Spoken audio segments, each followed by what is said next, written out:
नमस्कार दोस्तों। हमारे देश के अंदर एक सबसे बड़ी विडंबना यह है कि अपने से सामने वाला व्यक्ति अगर वो हाई कास्ट या एलिट समुदाय से बिलोंग करता है तो वह अपने आप को दलित समुदाय का भाग्य विधाता समझता है। वह उसको अपनी प्रजा समझता है। वह और जो दलित समुदाय की लड़कियां एवं महिलाएं जो है वह उनको अपनी भोग्या समझते हैं। धन बल से, जनबल से या रसूख के बल से उनको वह हड़पना चाहते हैं।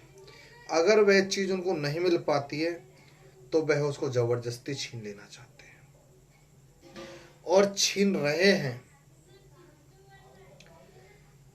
एक समय पर ऐसा कहा जाता था कि अगर राम रूठ जाए तो राज नहीं रूठेगा, लेकिन आज उस समुदाय से राज भी रूठा हुआ है। ऐसा ही केस मैंने कल द टाइम्स ऑफ इंडिया में पढ़ा था और उस तो टाइम्स ऑफ इंडिया में जो केस पढ़ा था वह केस अपने आगरा जिले के हाथरस का था। केस पढ़ने के बाद मैं बड़े सोच में पड़ गया कि सोचो आप इस बात को।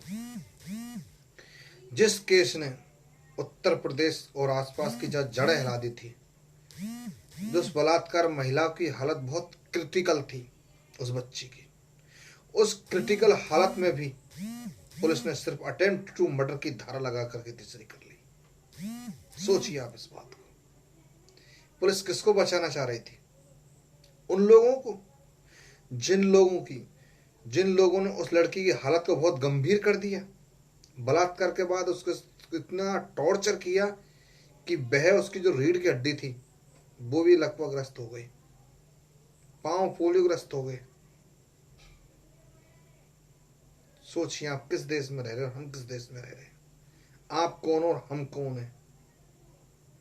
या वह महिला कौन है और वो आदमी कौन है? क्या उनके खून में अंतर नहीं है? नहीं, हम सब एक ही खून के। लेकिन हमारे अंदर जो मानसिकता है ना, वो मानसिकता की जड़ें इतनी गहरी हैं वो बिल्कुल नहीं बढ़ पा रही। और दूसरी तरफ हमारे उत्तर प्रदेश के अंदर उत्तर प्रदेश के मुख्यमंत्री महोदय श्री योगी आदित्यनाथ जी हमेशा ये कह रहे हैं कि हम राम राज्य की स्थापना करेंगे। वो कैसा राम राज्य होगा? क्या राम राज्य कभी आ पाएगा? मुझे तो नहीं लगता राम राज्य कभी आ पाएगा। आज हम इसी संबंध में एक बात करेंगे। तो दोस्तों, आगरा जिले के हाथरस में एक दलित परिवार जो डेयरी चला करके अपना जीवन यापन कर रहा है,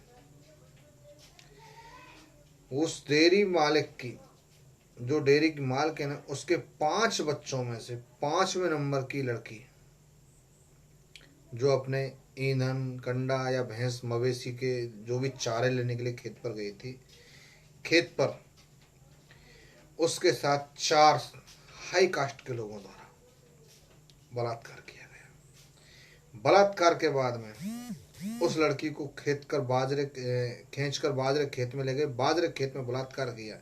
बलात्कार करने के बाद में इतना टॉर्चर किया उसको कि हालत उसकी बहुत क्रिटिकल हो गई। और उसके बाद जो लड़की थी उसके घर वालों को सख्त हिदायत दी, अगर आपने मुंह खोला या पुलिस पर गए या पुलिस में FIR लॉन्च कराई तो हम आपको गोली से उड़ा देंगे। बताओ ये उनके अंदर दबंगई कहाँ से आई है? क्या हर आदमी ऐसे ही कह देगा? क्या पुलिस का, कानून का, सत्ता का, राज का कोई खौफ नहीं है? नहीं। अगर पुलिस का, राज का अगर खौफ होता तो आदमी ऐसी शर्मनाक हरकत नहीं करता। और हरकत करने के बाद में जोर शोर से धमकी दे रहा है कि हम आपको गोली से उड़ा देंगे। हम आप किस देश में रह रहे हैं? ऐसा तो सऊदी अरब में भी नहीं होता। हम एक लोकतांत्रिक देश में रह रहे हैं जहां सभी धर्मों और सभी वर्गों को समान न्याय की कल्पना की गई है हमारे संविधान के अंदर। और हमारे देश में नारियों को तो हम देवी के रूप में पूजते हैं। लेकिन क्या है ये? हमारे देश में उच्च जाति के लोगों द्वारा अब भी दलित समुदाय के नारियों को भोग्य समझा जाता है। ये बहुत गलत बात है। ऐसे लोगों के खिलाफ सरकार को बहुत सख्त एक्शन लेने चाहिए। अब हम आपको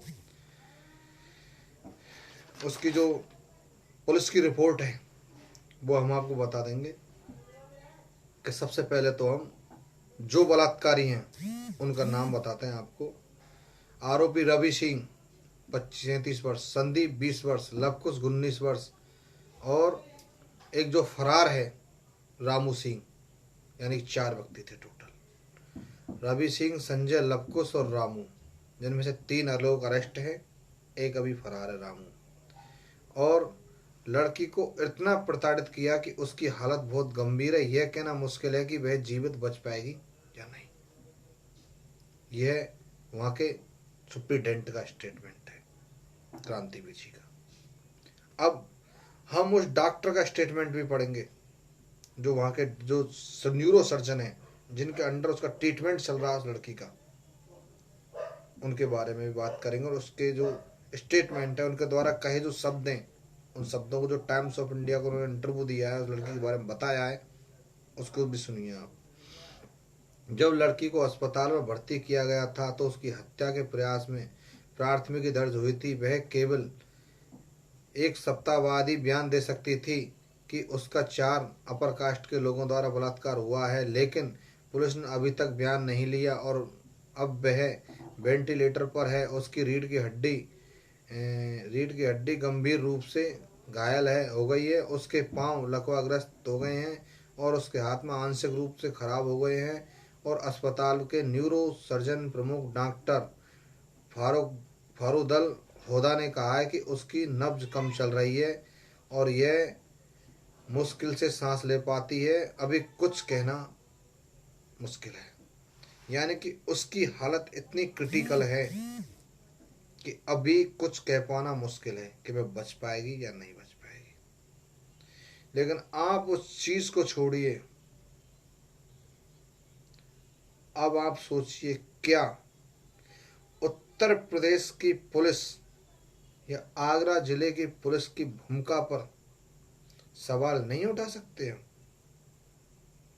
जब आपको पता है कि उसके साथ बलात्कार हुआ है, उस महिला की जीभ तक को काट दिया है, उसको पूरी तरह से प्रताड़ित कर घसीटा गया है और उसके साथ 4 अपर कास्ट के लोगों द्वारा सामूहिक बलात्कार हुआ है और पुलिस ने सिर्फ अटेम्प्ट टू मर्डर की धारा लगा करके और गिरफ्तारी के प्रयास तेज कर दिए।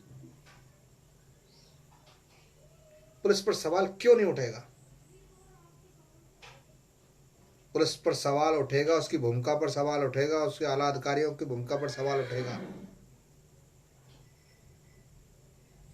अब जब मामला हाईलाइट हुआ है तब जाकर सेक्शन 3 ST/SC एक्ट का मामला उसमें जोड़ा गया है और बलात्कार का 376 का मामला जोड़ा गया है। लेकिन पुलिस ने मात्र अटेम्प्ट टू मर्डर की धारा लगा करके इतिश्री कर ली और उस महिला के बयान तक नहीं लिए गए। अब आप सोचिए, भगवान ना करे अगर उस लड़की को कुछ हो जाता है तो उसके स्टेटमेंट रिकॉर्ड है ही नहीं। उसके परिवार को न्याय कैसे मिल पाएगा? अदालत कैसे इस चीज को मानेगी कि उस पीड़ित के साथ बलात्कार हुआ, उसको टॉर्चर किया गया, उसके साथ जो भी स्थिति हुई है वो कैसे बयान होगी? उसका बयान दिनांक आज तक नहीं लिया गया है। और हम उत्तर प्रदेश की पुलिस की निंदा करते हैं और साथ ही पुलिस हमेशा एक बात कहती है कि आमजन में विश्वास, अपराधियों में भय, लेकिन इसका उलट है। आमजन में भय और अपराधियों में विश्वास। उनको पूरा कॉन्फिडेंस है कि हम बलात्कार करके सेफ निकल जाएंगे, हमारा कोई कुछ नहीं कर सकता, क्योंकि उनको उनकी पुलिस पर पूरा भरोसा है। तो साथियों, दोस्तों, ये जो आज अपर कास्ट के लोगों द्वारा दबे कुचले शोषित लोगों की महिलाओं को या बच्चियों को जो अब भोग्य समझा जाने लगा है या फिर उनको जबरदस्ती छीना जा रहा है अगर उनको नहीं मिल पाती हैं तो ये बहुत ही गलत बात है। इनके अंदर इतना खौफ पुलिस और कानून का होना चाहिए कि वह हमारे देश के अंदर देवी स्वरूपा समझे जाने वाली लड़कियों की तरफ आंख उठाकर भी नहीं देखें। और एक महिला को हम माँ का दर्जा भी देते हैं, बहन का दर्जा भी देते हैं। आप सोचिए इस बात को। अगर गांव के अंदर किसी भी कास्ट की अगर लड़की होती तो हम उसको बहन का दर्जा देते हैं, बेटी हो तो हम बेटी का दर्जा देते हैं। लेकिन आज उनके अंदर ये किस चीज का दर्जा दिया उन्होंने उसको, और उसने क्या पाया है? आज उसकी क्रिटिकल हालत आगरा हॉस्पिटल में एडमिट है। रीढ़ की हड्डी पूरी तरह क्षतिग्रस्त है, शरीर लकवाग्रस्त हो गया, पांव पोलियोग्रस्त है। और यह डॉक्टर जो हरदुल कैफी है उनका कहना यह है कि अगर लड़की बच भी पाएगी या नहीं बच पाएगी ये कहना भी असंभव है। तो हम तो सिर्फ एक ही बात कहना चाहेंगे कि हम उत्तर प्रदेश के अंदर दबे कुचले शोषित वंचित लोगों की जो महिलाएं बच्चियां बेटियां हैं उनकी सुरक्षा के कठोर कदम उत्तर प्रदेश पुलिस द्वारा उठाए जाने चाहिए। साथ ही हमारे जो मुख्यमंत्री हैं चाहे कैसे भी हो, है तो मुख्यमंत्री, हम उनका अपमान भी नहीं कर सकते तो हम सम्मान भी नहीं दे सकते। ऐसे कांड उनके राज्य में हो तो सम्मान की उम्मीद तो कर ही नहीं सकते और हम सम्मान दे भी नहीं सकते। तो हम तो यही उम्मीद करना चाहेंगे पुलिस को अपना सख्ती से कदम उठाना चाहिए और उनके खिलाफ 376 हत्या के प्रयास 3ST एक्ट की धारा लगाकर उस पीड़ित लड़की को और उसके परिवार को न्याय दिलाना चाहिए।